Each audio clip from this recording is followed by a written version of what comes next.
Iedomājies, kā būtu, ja tavs bērns nāk pie tevis ar mirdzošām acīm un saka, man izdevās, es to izdarīju. Man bija varbūt grūti, bet es to izdarīju. Kā būtu, ja viņš tev paprasa padomu un tādā pašā laikā pats izdomā atrisinājumu. Bērni spēj tikt galā paši ar tiem izaicinājumiem, tām mazajām grūtībām, ar kurām viņi saskarās savā ikdienas dzīvītē.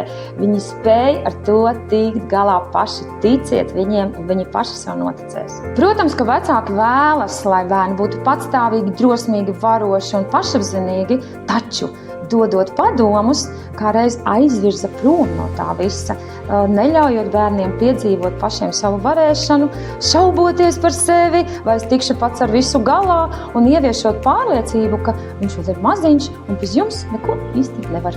Ir vairākas lietas, ko tu vari darīt jau tagad, lai tavs bērns būtu patstāvīgāks. Pavēro sevi ikdienā. Cik bieži tu savam bērnam dod padomu vienkāršās lietās? Pakar dvielīti, noliec šķīvīti, notīri trauciņu, noslauki mutīti. Vienkārši saskaiti pats sevi, cik bieži tu dod padomu, ka tas vispār nav nepieciešams. Nākamais, ko tu vari darīt, pieķer sevi katru reizi, kad tu pasteidzies pa priekšu bērnam un gribi izdarīt viņa vietā kādu lēmumu, ko viņš pats pilnīgi mierīgi var pieņemt. Nesteidzies. Ja to var kāds, to var arī tavs bērns. Atceries, tad, kad tu rādi bērnam kādu demonstrējumu, kādu piemēru, nerunā virsū tam, ko tu dari.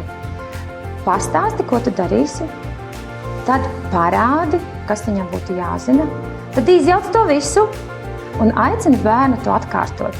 Nerunā virsū tam, ko tu rādi, un atļauj bērnam piedzīvot dabisko zinātkāri un atklājumus, ko viņš izdarīs. Ja tu gribi rezultātu ātri, tas ir saprotami, bet padomā ilgtermiņā, ko tieši bērns iemācās, kādas tieši prasmes viņš iemācās, ja tu nozodz viņam iespēju augt un atklāt savu varēšanu. Un vēl daudz citi praktiski knifi un mazie noslēpumi ar iespēju pašiem piedzīvot un izmēģināt mūsu nodarbībā, kā palīdzēt bērnam augt drosmē un varēšanā.